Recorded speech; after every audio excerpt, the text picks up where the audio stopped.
Weirding Way Media.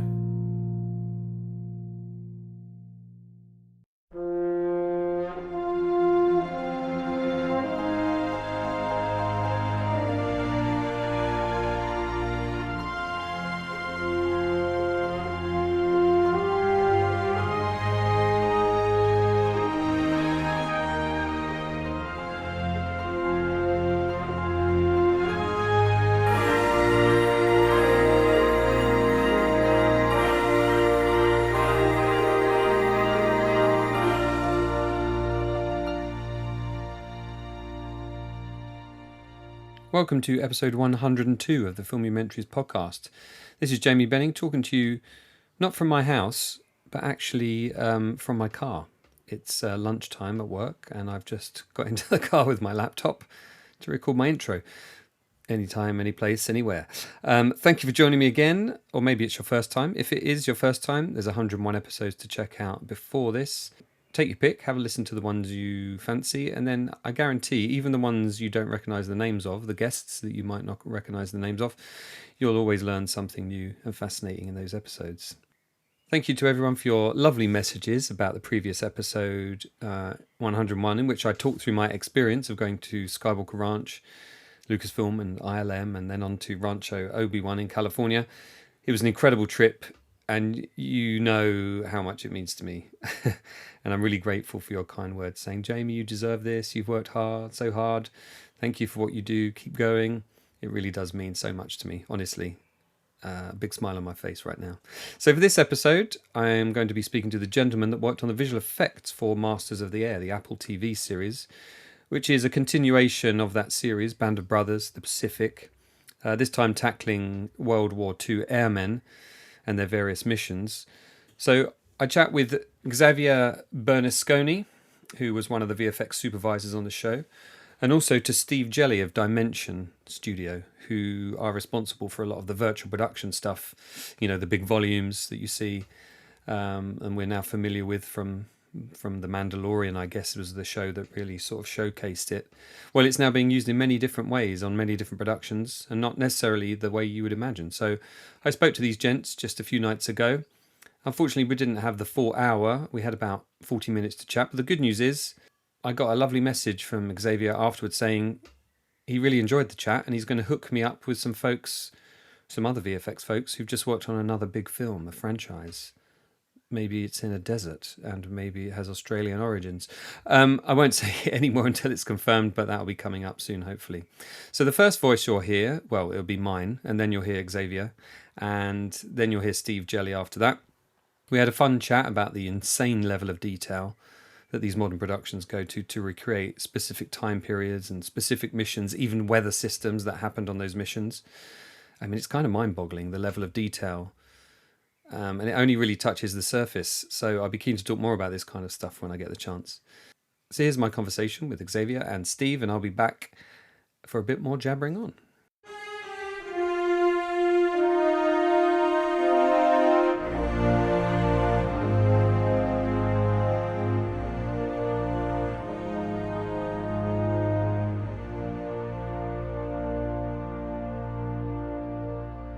So we seem to be recording. I think it's a great angle for your podcast about the history of visual effects and the historical history of film, because this is to I think me and Xavier probably have a lot to say about that, and the extent of everything we did on Masters of the Air has got a historical basis in story. Yes, but all is fundamentally an evolution of various filmmaking processes that are quite old. Yeah, combining all of those methods, yeah. Guys, it's kind of mind-boggling to me how you even begin to approach a project of this size. What is it, 9 episodes, all ranging from 40-odd minutes to 70-odd minutes? I mean, that's multiple movies. So what is the first step, and at what point do you sort of create an ethos for the show? And what was that ethos? I think that first of all, normally as a vendor, right, DNEG and Dimension, we are coming in a little bit later in the process. In this case, we were very fortunate to be part of it from the beginning, and especially Steve. with the virtual production team. The challenge it's always to try to, with a show like Masters of the Air that has such a cult following for the previous series, Band of Brothers and the Pacific, to A, maintain the quality, B, advance the quality to what are the new standards, and C, be adhering to the history and to reality and to everything that what happened within the budget. Because, I think that's and I know that we don't want to talk about budget necessarily, but there is a reality that we are doing, like you said, 9 hours of content. And it's hard when Top Gun Maverick just came out, that is 2 hours of content, and then suddenly you've been compared to it. Sure. Right? It's a challenge that you have to embrace, and you have to understand how we can make it better, right? How can we deliver it? And at what point do you kind of get to look at the scripts and begin to break down, as a supervisor, kind of the approaches for each individual shots? Because there's so many things in your toolkit now in visual effects. Just before we hit record, we were talking about, the history of visual effects and using all of those different elements in the right place. Like, where do you begin to divide that up? So normally that's the production visual effects supervisor. So in this case, it's Steven Rosenbaum that gets the script, breaks down the script, understand how many shots of visual effects there are, gets the budget, and approaches vendors, get the bid. The vendors return the bid, and you understand, I've done the production side as well, you understand, okay, can we even make it work? Right? Can we make it work? And in this particular case, virtual production was essential, right? Because there's no available B-17 to shoot in the air. Even as a reference, there are probably 4 or 5, if I'm not mistaken, available. And unfortunately, you know what happened a couple of years ago, right? A tragedy. So it's very complex. It's very dangerous. And you're talking about, 200 planes at the same time in air, 25 meters one from each other. You can't do it, right? It's just not physically possible. And so that's why I think there were several reasons why there was the decision to go for a virtual production approach, was this, to have an environment that was safe and that you could actually shoot. B, lighting of the talent and the cockpit that would be realistic.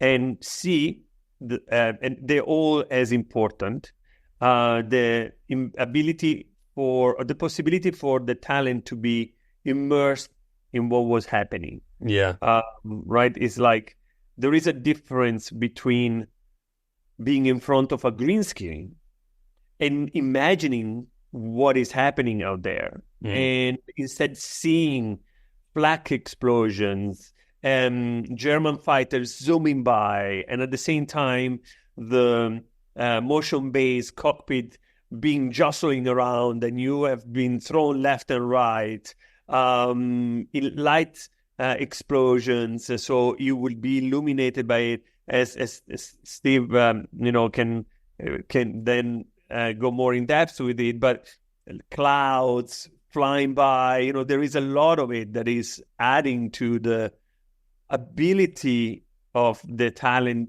to perform. Right? That is happening. It's so interesting. I mean, especially in the context of movie history. Of course, Stephen did a brilliant previs with Third Floor, which told the story and everything you expect from previs, But then there was the challenge of, as Xavier said, we create this simulation essentially of what it's like to be in the B-17. Incredible model making to create the different parts of B-17. Our office was in 4 huge sound stages, which looked like an aircraft carrier with all sorts of bits of plane being moved around on a daily basis. It was amazing, honestly. The first time that I walked into the stage,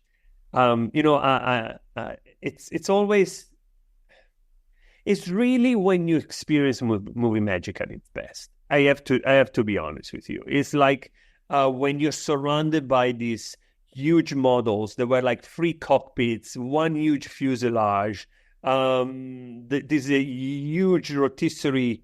It's called a rotisserie rig that basically can rotate 360 degrees on one axis and then lift up and down to simulate, the sequence where a baby face gets stuck in the ball turret, right? Yeah. All that was actually in this rotisserie rig that I had the fortune of. Stephen was very, very, very busy with something else. It was like going supervisor, and I was like, oh my God, okay. It's like, fine, I go and try to supervise it from a view. But it was incredible. I'll be honest with you. I've been on Marvel sets. I've been on many sets. And they're all amazing, don't get me wrong. But there is something about the physicality of the models. And that was just incredible. That was two completely different sides of history. You got these recreations of the historical planes on one side, and then backing it the latest technology with the LED screens. What were some of the reactions, Steve, from not only from crew but from talent as well, to being in those ranks? I mean, the talent, the actors is the reason why we did it, of course. Yeah. If you just picture this, it's like, well, number one, we used a real-time engine, Unreal Engine to sort of create the content on the walls. And as Xavier said, it's incredibly complicated, aerial choreography between multiple planes, landscapes of clouds, in some cases, landscapes down below, and of course, were we to try and have shot all of the aerial sequences, which is about 90 minutes across all of the episodes, then the poor editor, if you had shot that against green screen, would really be they would need a decoder. Yeah. Figure out how to edit that together, right?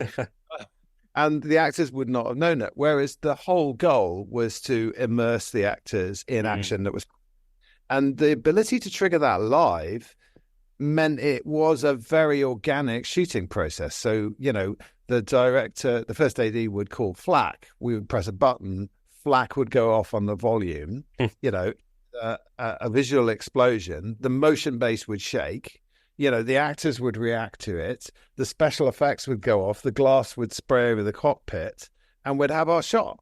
Wow. And it's the live choreography of it. And now, needless to say, the reason we did it is what you see in the show. You see the terror and the surprise and everything else. Now, of course, these are wonderful actors. They could act. Yeah. This is the other thing that's often said is you do this because it helps the actors act better. Now, they're actors. They can do this. They do their thing, yeah.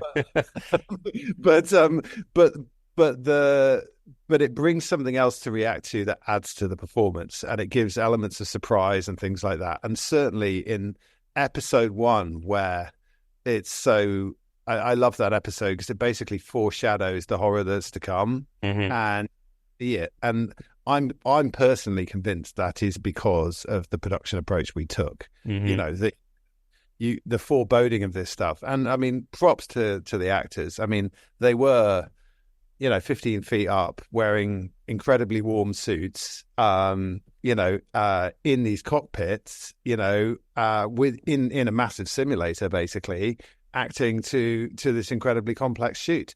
And, there were things like, we had to create things, we had to borrow things from VR, right? We had to put in the plane wing so that the actors didn't feel motion sick. Oh, really? Yeah, I was going to ask that. Like, they must have felt nauseous at points, right? There was. I as soon as I arrived on set, we started to put it together. We were still building the LED stages. We started to load the content. Thanks as well to Lux Machina, that was part of the team as well. Me and Steven got on the cockpit. We started to play. 30 seconds, we were like, oh, God, because we were just like, I was getting like motion sickness. Incredible. And so we were like, okay, how do we solve that? And so we basically came up with, let's add the wings. Because it was basically like you were floating in midair with nothing that correlates. Your brain could not correlate what was happening on the screen with what was happening to your body. It's very, very interesting because there is a lot of research that is going on right now because of VR, because of, the Apple Vision Pro and all this kind of stuff, where your brain is expecting something that is not happening. Yes. And that's what creates motion sickness, essentially, right? Because like the body doesn't go through the G forces that it is expecting to actually experience, and it's just not the same. So we added this the wings, but then there was the problem, not a problem, but a technical challenge that so the system is such that when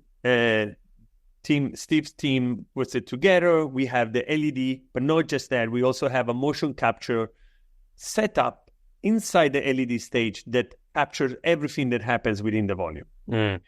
So we were basically motion capturing the B-17 cockpit, sending it through a real engine that would place the wings beside the cockpit. And no delay? 7 milliseconds. Wow. So enough for not registering. And we're like, phew. I solved that problem. It's interesting, isn't it? The problems you come up against that you wouldn't necessarily expect, and then finding a solution where you can kind of use the tools that you've already got to solve it.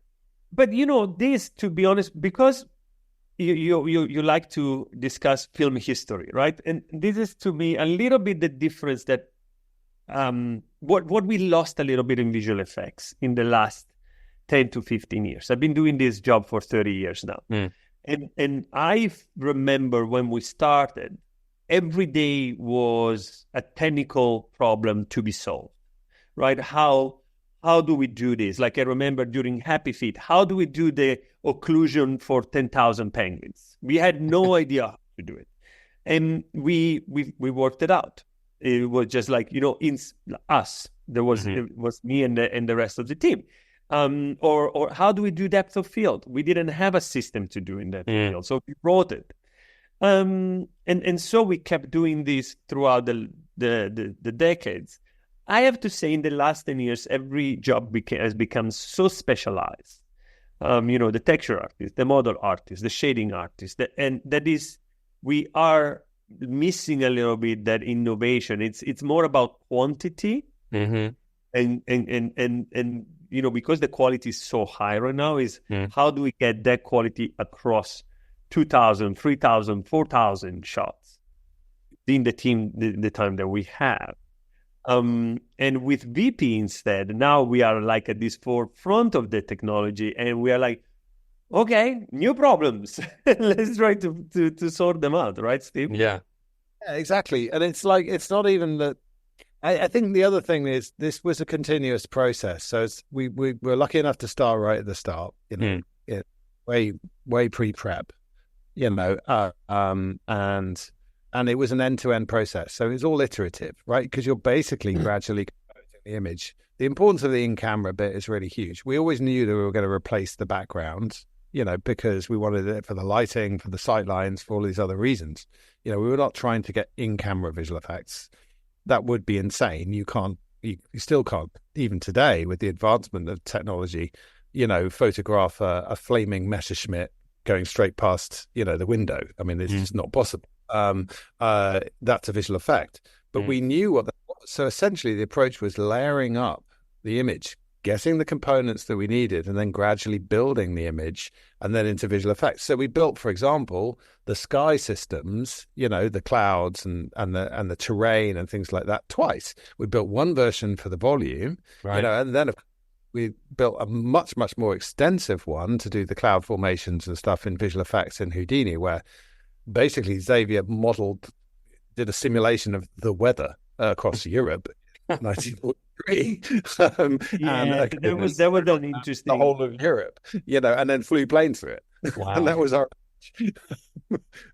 Incredible. Yeah, because we felt, because Stephen was always very adamant of being adherent to his historical facts and historical data. He prepared this extensive, together with the production design department, these mission books for each mission that will list the damage areas of each plane, that would list where every single crew member would sit and eject, that he would list what visibility parameters they had at any point within the mission. Because these were recorded, as you remember, I think that it was episode 103, where they come back and they like, what happened to this, the interrogation, and what happened to this plane? I don't remember. What happened to this plane? I don't remember. But, there was a lot of information as well that they did remember. And we did our best to follow those information. So we went through, we created what we call a cloud atlas for all different type of clouds at every altitude. Wow. So cirrus, cumulus, cumulonimbus, stratus, and all these kind of types. We modeled them in a 3D package, Maya in this case, and very rough, using photographic references of single clouds. Then we brought them into Houdini, that is another package, DCC package, and we run air and water simulation inside these volumes, and then froze them in time. So you have all these nice non-linear spirals and accumulation of water based on pressure, and then we froze it, and then we made hundreds of these and create clusters of them, and then took these clusters and create mega clusters of them using photographic satellite images, so we could actually model them. Wow. And then distribute them over the flight path across Europe. That was it's funny now that when I say this, I'm like, did we really do? We did that, yeah. Because the question comes as well. You want to be historically accurate with the planes themselves, the routes they took, the formations they're in, the damage, the weather. But where is that sweet spot between what was correct and happening at the time versus what is entertaining and what feels right, I guess? Well, that was the lovely thing about this production. So the baseline, the ground truth, was all these logbooks, because we had so much information to work with. That allowed us to build out the action as reliably and as realistically as we possibly could, and the entire worked to that sort of ground plane, if you like. And then the rest of it is, okay, well, given that nothing is wrong, right? Now the directors can tell their story. Yeah. And now usually you get to choose between one or the other. If a drama about history, I suppose, which, this definitely is a drama, and also there is only 9 minutes of footage that was shot up there in the cold blue, So there was a lot of things that we did not know what they looked like, such as the contrails and things like that. We just didn't, relatively indistinct stuff to work from. And that became matter for creative exploration. The nice tools that we have to use now can be based on physics and things like that. So there's less grounds for interpretation, and then there are stylistic choices, like the absolutely correct decision not to have cameras moving, unrealistically around planes in ways that you couldn't, which those Stephen Rosenbaum was, super insistent from the start about, locked off cameras and things like that. And that really, really makes a difference, I think, to the finished result. Yeah, it's something that maybe your average viewer wouldn't necessarily notice, but I picked up on that relatively early. I always try and view something as a viewer, but of course my analytical brain's as a director as well. Exactly, yeah. But it's interesting, it makes it more visceral, doesn't it? Because it sort of communicates the relationship of the geography between the planes immediately, rather than this wide shot that shows the formation. And if we do see a wide shot of planes, it's from the ground where somebody would be looking at those planes. So I think it really grounds it. Well, maybe that's the wrong word, we're in the air. It grounds it.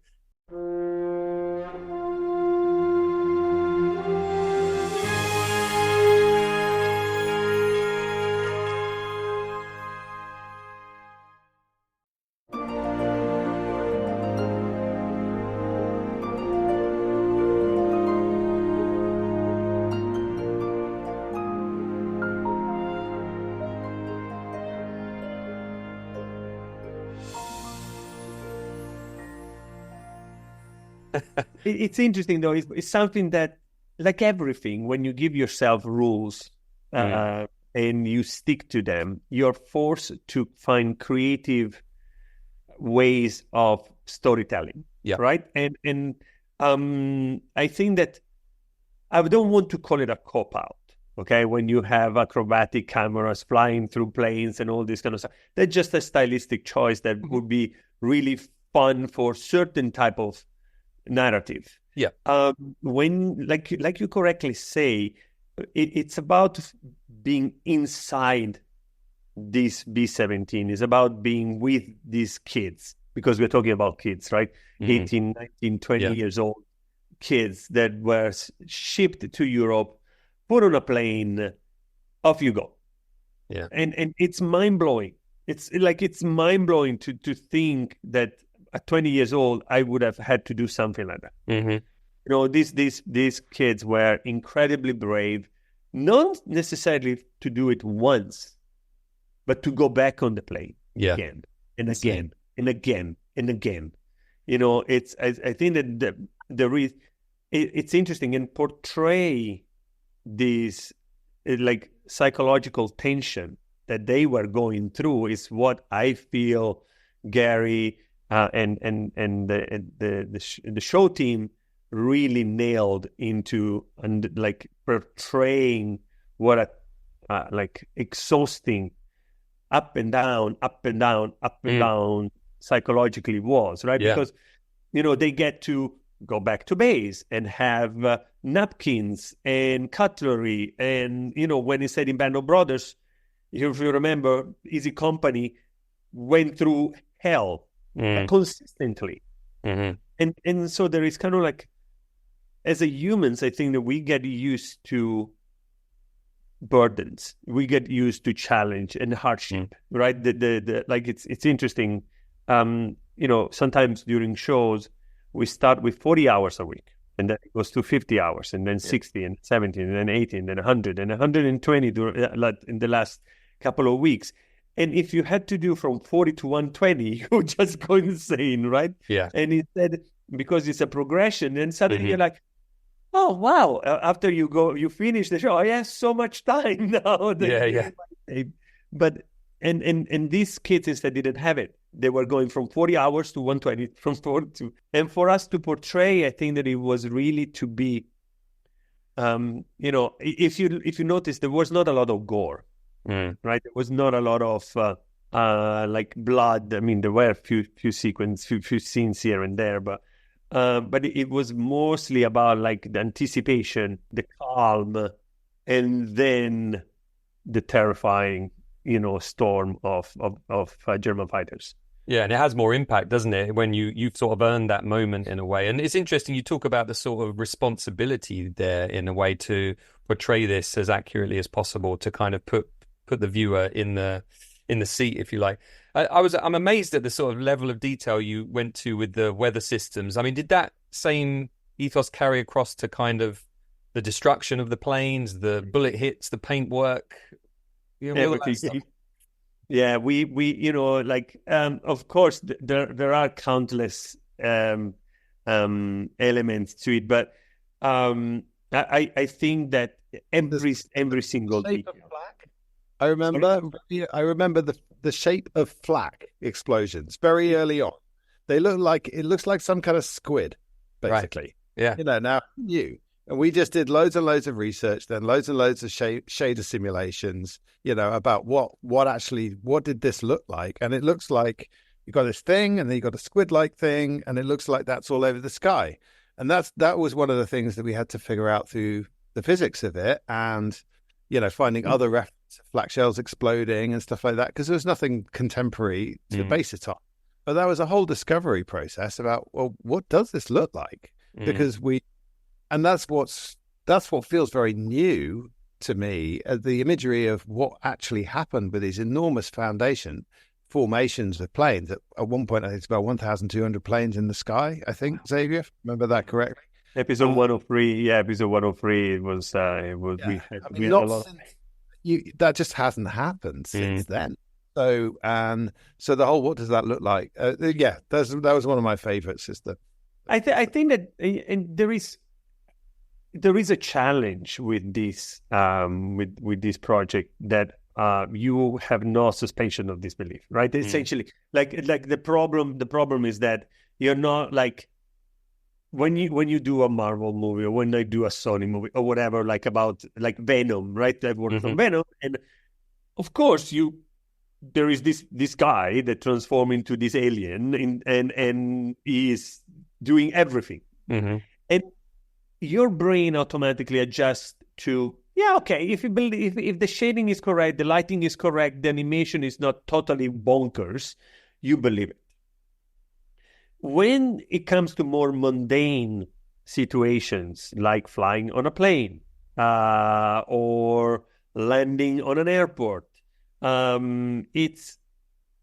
all done it, right, multiple times. And if you don't do it perfectly, it's gonna stand out to not look correct. It's like the Uncanny Valley, if you remember, right? It was around 2000 when Square did the first animated feature. If you remember, it was what was it? It wasn't Final Fantasy. It might have been Final Fantasy. Yeah. Was it a Final Fantasy? Yeah, maybe. Yeah. I don't remember. I remember that, but it was all humans for the first time, right? And I remember that they had their office in Hawaii, and I was like, God damn it, I want to work there. And we were all like, we all went and watched it, and we were like, it's good, but it looks strange. And the danger when we do things that everyone are accustomed with is that if you don't do it perfectly, people are gonna nail you down. And especially with history, yes, there's a lot of fan out there, history buffs that will go and like pick apart your job and verify that everything that you have done is correct, that you've tried your best to to be realistic and to follow what happened really. And that's a lot of responsibility in there, right? A lot of additional, but fascinating because we did actually have we had the opportunity to get it right, and the history buffs noticed. I mean, like, whether it's checking what Trondheim looked like from the air, and then posting an image from the TV series against an actual photograph. Oh, really? That was a satisfying moment because, of course, we used the photographs to create the shot in the first place, and it's like sending fans down those historical rabbit holes is one of the pleasures of this kind of series, and it's definitely one of the reasons why I think it's a series that people will watch for a long time. So much in there is so rich. If I was studying Second World War history as an A-level student, I'd definitely want to see this. Absolutely. Talking about kind of wanting to get things right and be historically accurate, did you have to how did you sort of rein in the animators who might want to make a plane do something that it couldn't physically do? Did you have to kind of restrict that in some way?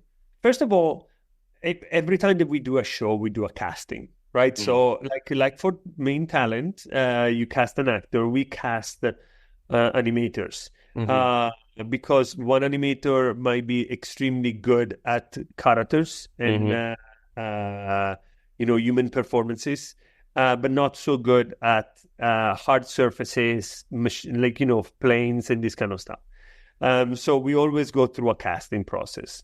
Now, this show at a certain point had, just on us at DNEG, had 800 people working on it at one point. Wow. So there was not much choice. We just needed everyone, to be honest with you, on the show. So like we did for the camera angles, right, that we were saying, like we do not use any moving cameras if it's outside the plane. At the same time, we used a manual. So our animation directors you went through all the maneuvers that German fighters would actually employ to attack and create little clips. These little clips will become our library. and this library would be used as our background actions. Mm-hmm. So we would not have anyone going in there and suddenly doing like a twist, a double corkscrew, and anything like that. That it was like an F-14 or an F-16 or something like that, or vector thrusting. Like I love the this shot in Top Gun where the new I think it was a MiG. That was actually fighting them and did that amazing maneuver. And I was like, is that even possible? And I went into the rabbit hole and started looking at after vector thrusting. And I was like, oh my God, what they can do, the planes nowadays is insane. So we limited the animators in that sense, creating this library of clips. And then there was the close-up actions. And the close-up action is what is really tricky, because with Steven, we had to choreograph it all. And we had to make it realistic, but engaging, dramatic, exciting.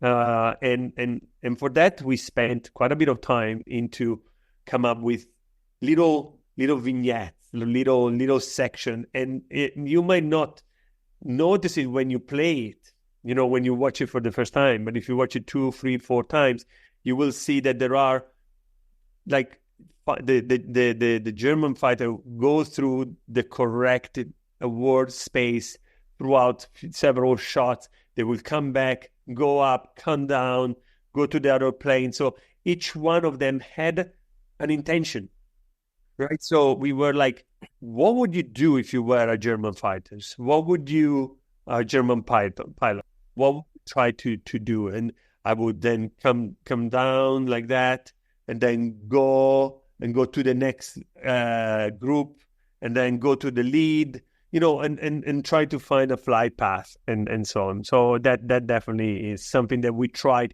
to do as much as possible. So with the LED volume, you're not using what you've shot, you're then placing visual effects over that, but you're using that predominantly for the reactions of the actors and give you a reference and stuff. Does that not create a nightmare for rotoscoping? And how did you tackle that problem? Not really, because it was all intentional, I suppose. So the key thing is the lighting, right? So the LED does provide the lighting of the actors and the scene itself, and that creates the cold blue look that we're looking for, and if there's an explosion outside, it casts a shadow, etc., etc. So that was really important. And there are light cards on the wall as well. An extension of the gaffer's lighting rig in a lot of ways. So very, very practical. But then roto, we always knew we were going to need to roto and do that stuff. So again, if you prepare for it, don't forget we're tracking everything. We're tracking the motion of the plane. We're tracking the motion as we're tracking all of it. There's a lot of data that goes into that process afterwards. That does not mean that we rotoed every shot, right? Yeah, we rotoed every shot. And something, something that I would like to say, because it's important that people might not realize it, is that, one of the level of details that you were mentioning, Jamie, is that we had to remove all the windows, right? So all our reflection would be gone. So what we had to do is body track every single action inside the cockpit. To rebuild them for the reflection. To then render for the reflection. And when, for example, because you are like a close-up of Cleven, right, in the cockpit, like Bidik maybe is on his side, you don't see it, but you might see the reflection. We still had to have the digidouble of Bidik in the cockpit doing something that would correlate with the shot before and the shot after. So we wouldn't just have like random animation in there. No. And then we would render the reflection of that. There are a couple of things that we did that might be interesting, is that the fact that we use some AI tools to do some rough rotos. So we could do a first whip com very quickly. The interesting thing is that when I when I code. So I went in there and started to try to do some computer vision on the plates themselves. It would not recognize the person because he had the mask. Yeah. And I was like, damn it. So it's like, so what we did, we used a lot of the footage that on the shot, and then we trained our own model to recognize pilots with masks, and then push through our plates to actually do some rough rotos. But our team then went in and did the final rotos, because I always say rotoscoping is an art, especially when you have really hard edges, like for example the ship skin of that's a really hard one to actually do the edge. But we managed. But yeah, it was. We did roto almost 2,000 shots, so that was a lot. That was a rotoscoping that we had to do. Wow. I'll finish with a question, but it's also a statement. I mean, what other job can you think of where you get to become an expert on superheroes, World War II planes, space travel? I mean, what an amazing job you two guys have, and thank you for your work, and I appreciate your time today. Thank you so much, Jamie. Much appreciated. Yeah, always a privilege. Do our job, but also to be asked about it. Thanks. But yeah, and again, it's a job that is a passion. Yeah. It's a job that is a passion, and that is, we are blessed, I have to say, to be able to tell these stories. And every movie that we make has a different result, right? I work on the Lego movie, and then I remember I was in a taxi, and the taxi driver was like, "What do you do?" And I explained it to him, and he was like, "My kid loves the Lego movie. He watches it 10 times a day." And I was like, "Well, there you go. I did my job well. I'm entertaining this kid." And then we get to tell these amazing stories of these real people that gave their life for us, right? At the end of the day. Okay. So, it was great. It was really good. Thanks again, guys. Appreciate it. Thank you, Jamie. Thanks. Thank you so much. Thank you, Jamie. Bye-bye. Bye-bye. Bye-bye.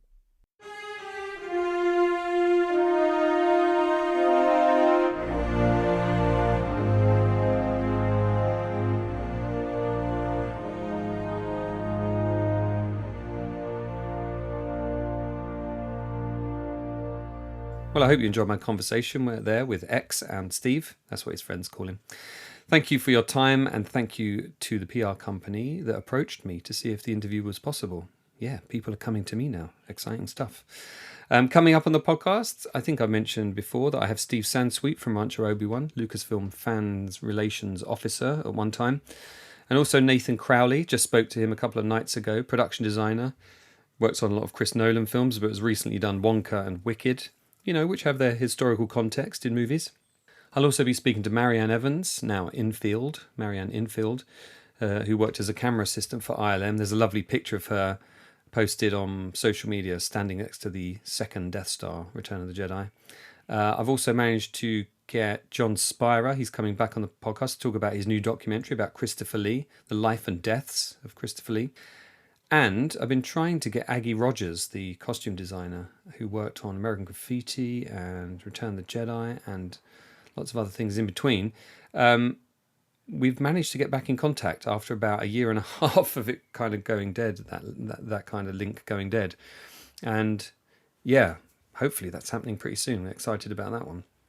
Something I don't really know much about. I've also set up an interview with VFX expert Ty Ruben Ellingson. And I promise I won't mention about him breaking his wrist, pretending to be a dinosaur when they were producing Jurassic Park.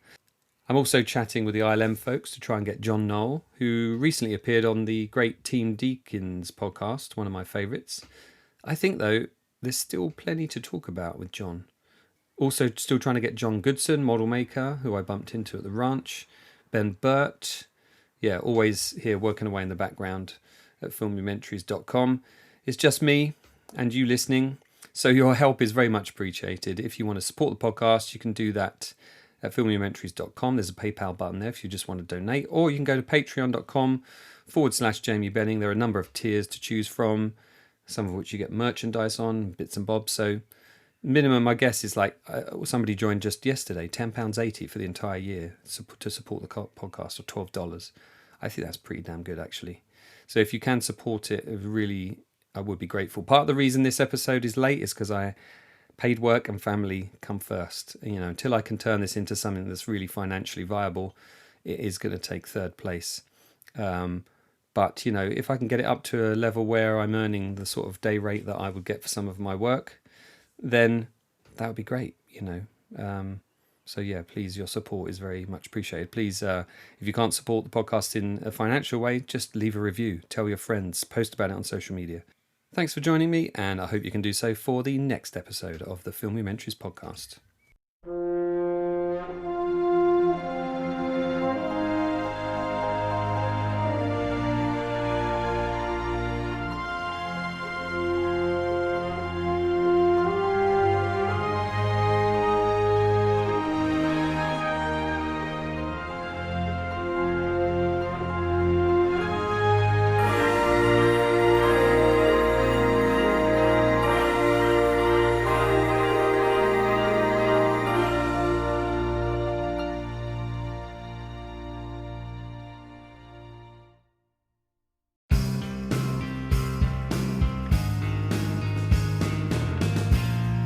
Weirding